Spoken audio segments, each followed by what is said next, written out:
Hello everyone. One sec. Do have a little bit of a cold, so don't mind that. If you hear any noise in the background, it's my mum downstairs. About now she usually has her supper, but I'm heading to bed soon, hence why I'm already sat on the bed. Which is where I film all the time anyway. So I have updates on 2 different videos. That was my mum. I have updates on 2 different videos. The RealStream video I did.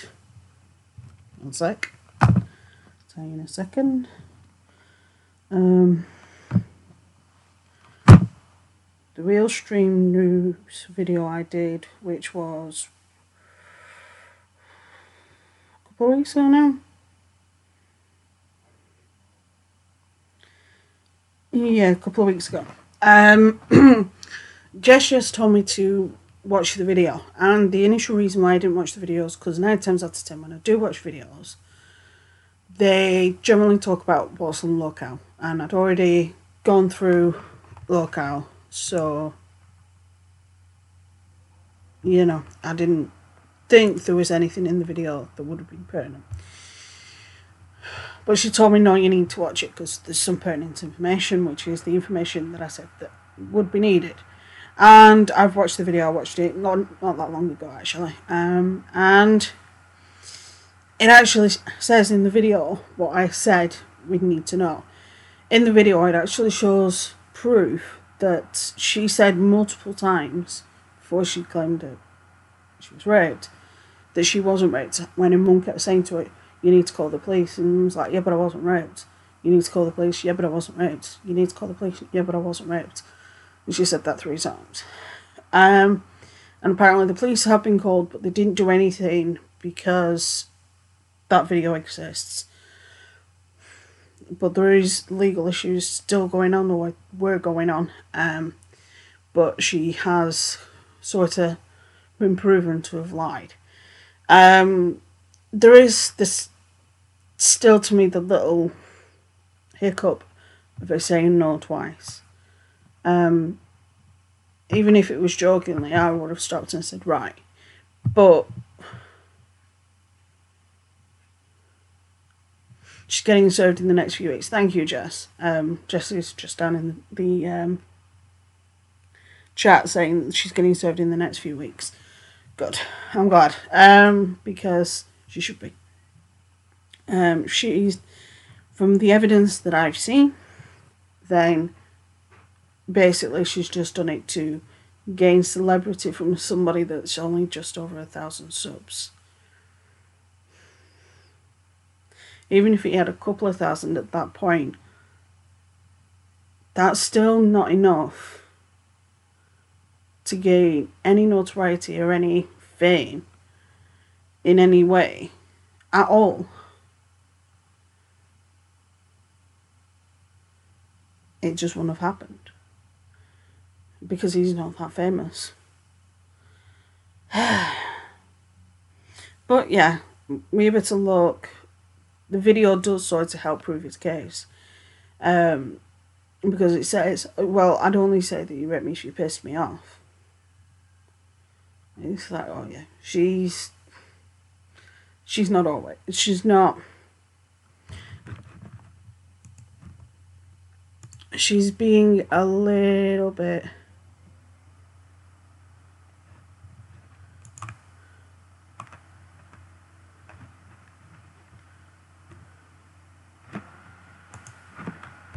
you know, she's being a little bit weird. Her Twitter blew up after it and she dropped her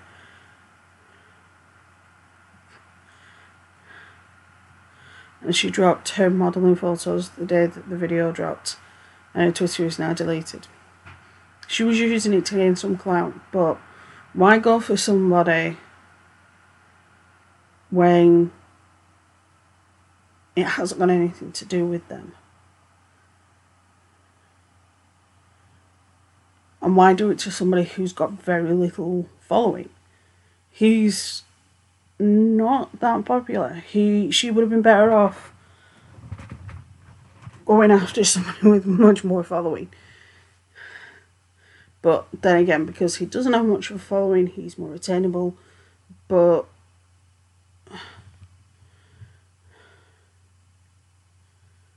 why not just come up with a plausible story, not one that's practically impossible? Oh, I was drunk. Not according to the live stream we saw, you know. Anyway, these people, sometimes you can't help it. She was any of detention, she faked an illness to get money. I will let that you the fuck go from me. It doesn't surprise me, a lot of people do that. I know people fake illnesses for attention and a lot more than that. And for those of us that actually have conditions that aren't very nice, we kind of frown upon that. So, you know, it's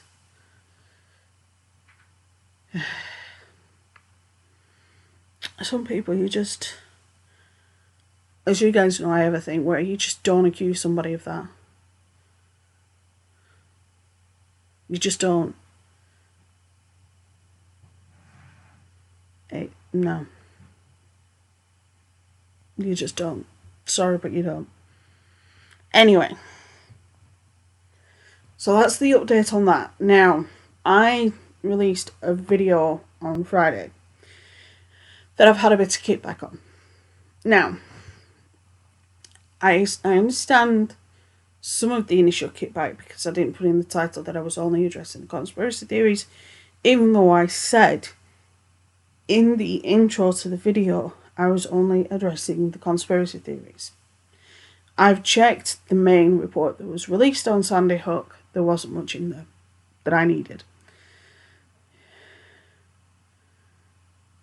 Yeah, Jess won't surprise me. Jess has just said it covers Onion and Taylor and they use it against him constantly.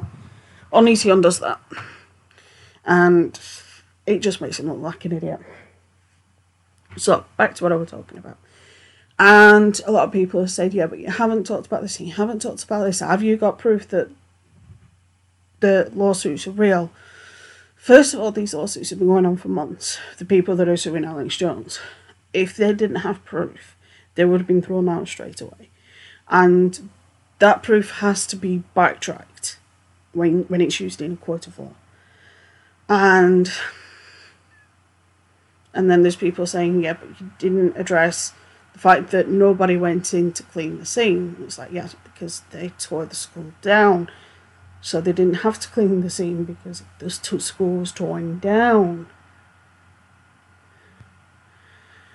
For me to do a full forensic investigation into Snady Hook with all the bells and whistles, I would need access to every single autopsy report, every single autopsy photo, every single crime scene report, every single crime scene photo, reports on every single bullet that was recovered, every single speck of blood that was tested, everything, every single gun, everything, and none of that is being released for the privacy of the kids. Now, a lot of people say, yeah, but why is Adam and Nancy's autopsy reports being held back? Even as an adult, you can withhold autopsy reports. Sort of a spoiler for this week's Forensics Grad Talks video. The Chris Benoit case, there were 3 people that were found in that house. Chris, Nancy, oddly enough, and Daniel. Now, Chris's autopsy report, you can get a hold of. I could do a quick search on the internet. Right, I will quickly do it. Chris Benoit.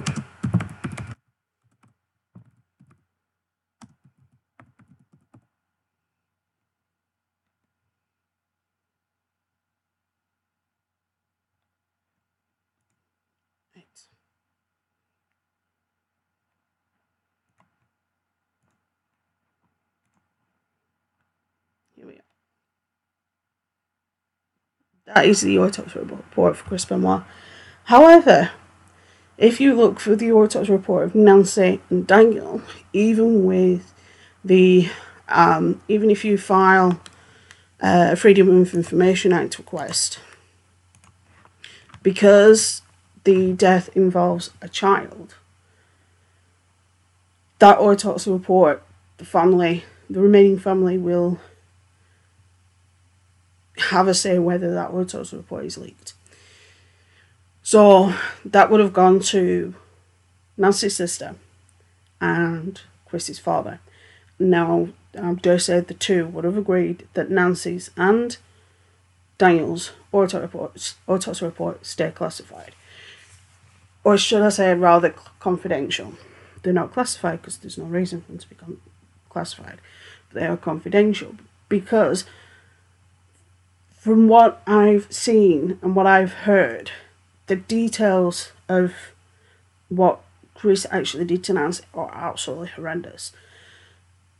But that's just what's on word of mouth. Without the full autopsy report, I don't know. The one person who does know has actually gone on record and said that he brutalised her. I would do a video, but he don't get this blocked if I do. So, in the instance with the Snady Hook issue, when you are looking at the autopsy reports of 20 children and 6 or 7 adults, I think it was, the children will pretty much instantly be withheld. The last thing people want is their child's autopsy results and autopsy photos all over the internet. And just as a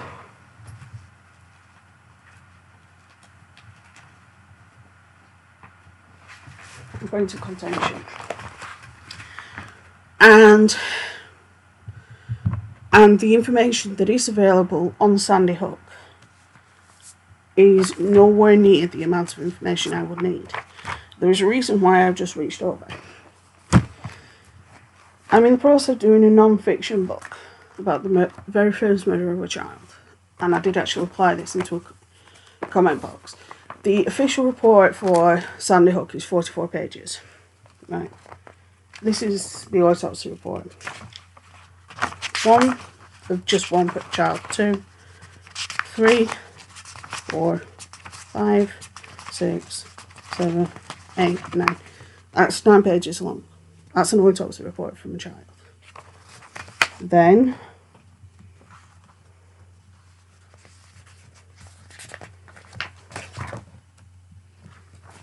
there's the photos. Quite a sizable amount. And even more reports. And this is from one murder case.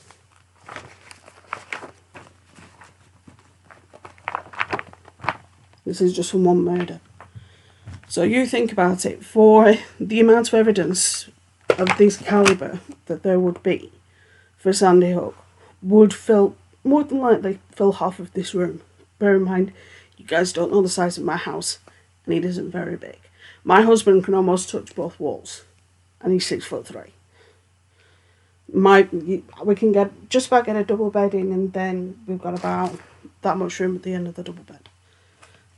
So yeah, we don't have a big house. So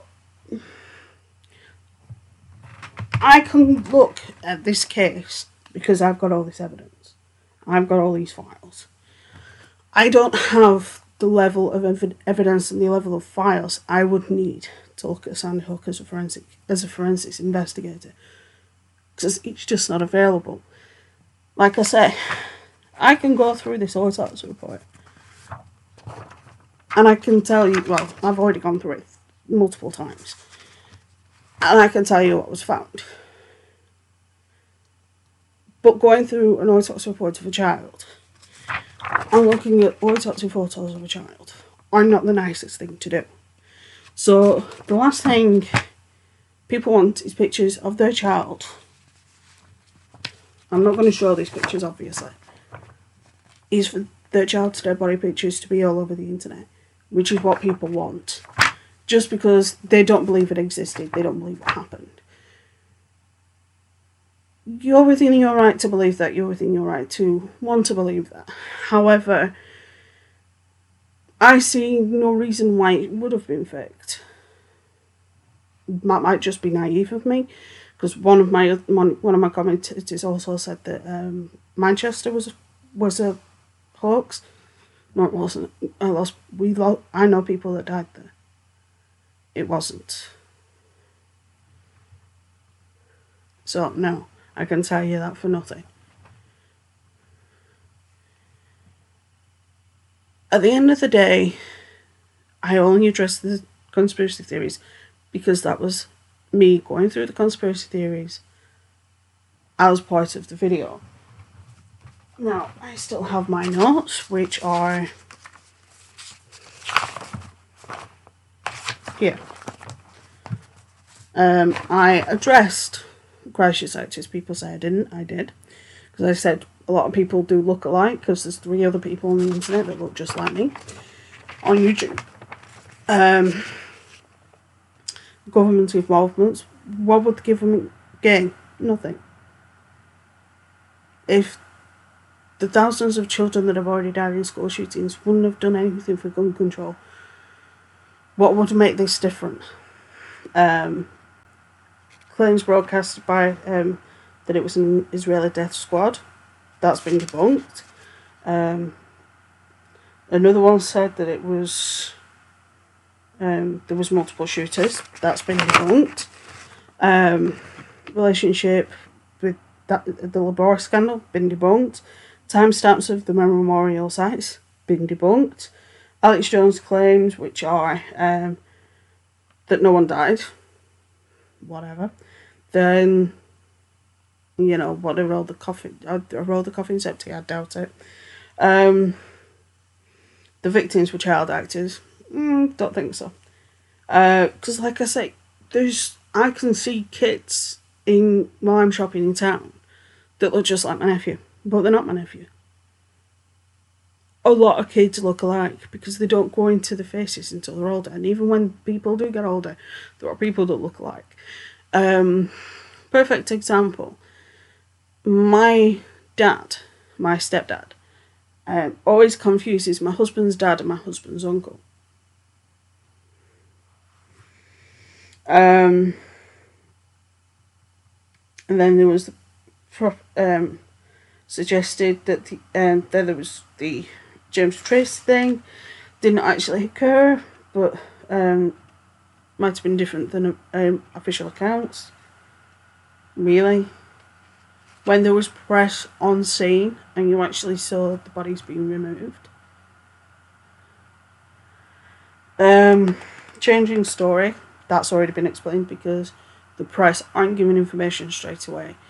And within the first, generally 2 weeks of a case, information is still coming to a head, where you learn motives, where you learn things from autopsy reports, from toxicology reports and things like that. The whole victim was in a post shoot. One of the victims was, I've already disproved that. I actually went into depth and disproved that one.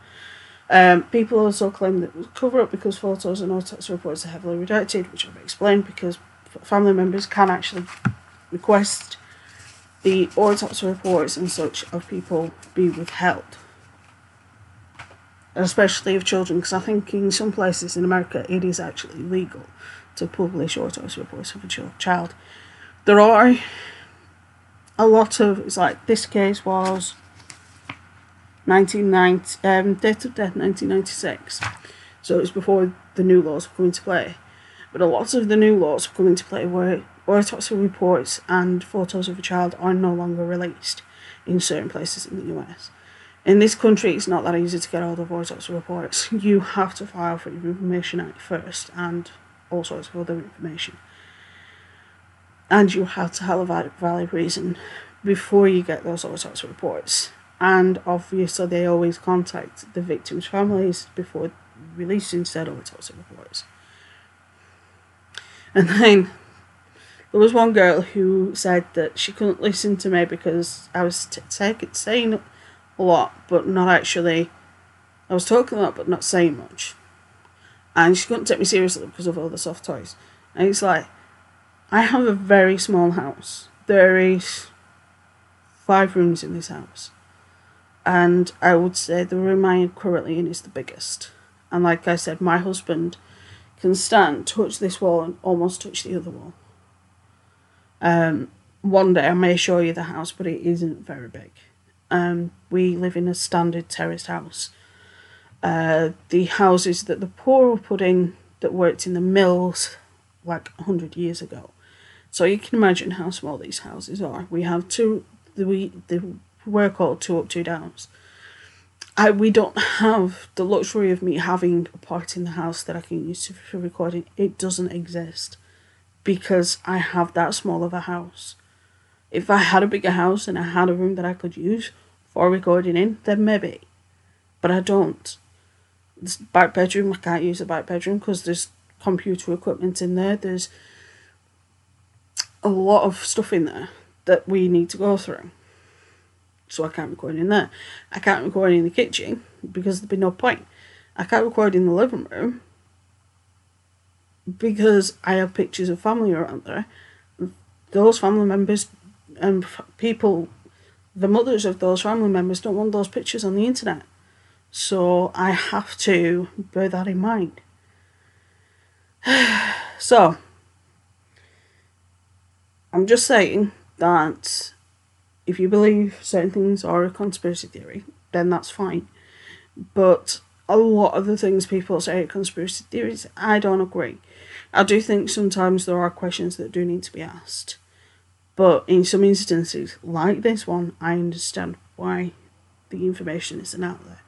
And a lot of people don't seem to like that answer. Because when I actually say, when people are saying, well, what about the autopsy reports? And then when I say, well, families are within the rights to withhold autopsy reports, they kind of shut up.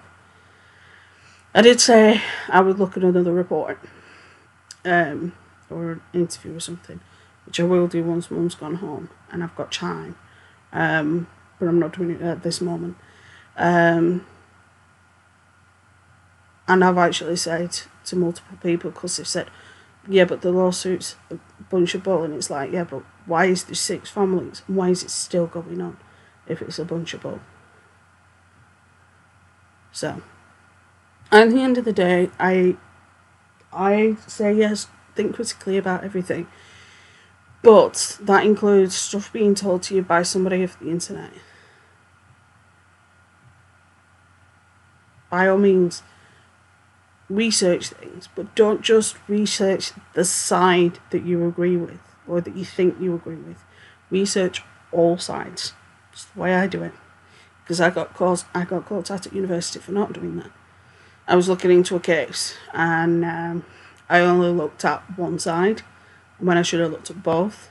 And when I looked at both, I was like, oh God, yeah, because I actually got pulled up about it. You look at every single side that there possibly could be before making a decision. Don't just believe Alex Jones. Don't just believe a politician. Don't just believe somebody who is a news anchor. Do your own research, but do it over various political platforms. And I've said that in the comments. I have actually pulled out somebody's comments, which is the one that was going off on me, because I had Teddy's in the back of my videos. But because she couldn't understand why I wasn't thinking that it was a conspiracy when I don't think it is a conspiracy. I don't think it is a hoax. And when it comes to grief, because everybody's pointing at the video of the the father of one of the kids, where he's having a laugh one minute and then he's getting emotional the next. And people don't understand that.